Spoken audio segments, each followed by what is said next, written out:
বহু দিন হয়ে গেছে ব্লগ করি না, তাই ভেবেছিলাম বাড়িতে মায়ের পুজো, সেই ব্লগ থেকেই আবার শুরু করি নতুন করে। কিন্তু পুজো যাওয়ার সাথে সাথে গলার অবস্থা যে এতটা খারাপ হয়ে যাবে আমি ভাবতেই পারিনি, কিন্তু অপেক্ষা না করে সেই গলা দিয়েই শুরু করলাম আওয়াজ।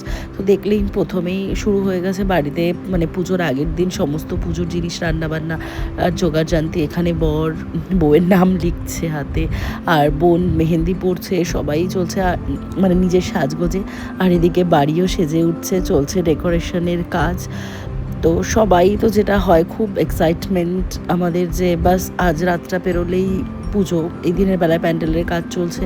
তো সবাই হাতে হাতে কাজ চালাচ্ছিল। আর সন্ধেবেলার টিফিনের ব্যবস্থা ছিল মুড়ি আর সিঙ্গারা সবার জন্য। তো ব্যাপারটা সবাই বাড়িতে একসাথে অনেক লোক থাকলে না সত্যিই খুব মজা হয়। কিন্তু ওই যে এখানে ছোটো পিসি চলে এসছে, ছোটো পিসিও মেহেন্দি করে নিচ্ছে, বোন আবার নেইল করতে বসে গেল।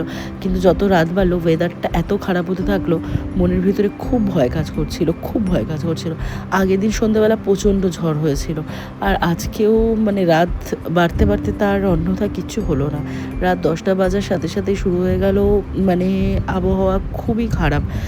লিটারেলি ঝড় শুরু হয়ে গেল প্রচণ্ড পরিমাণে, মানে এতটাই খারাপ লাগছিল। এখন প্রায় রাত 11টা 11:30 বাজে, বীভৎস পরিমাণে ঝড় হচ্ছিল, বাইরে বৃষ্টি, তার সাথে বিদ্যুৎ চমকানো। মানে মনটা এত খারাপ হচ্ছিল, আর শুধু কাঁদছিলাম আর মাকে ডাকছিলাম যে তুমি যাতে সব ঠিক করে দাও, তুমি সব ঠিক করে দাও।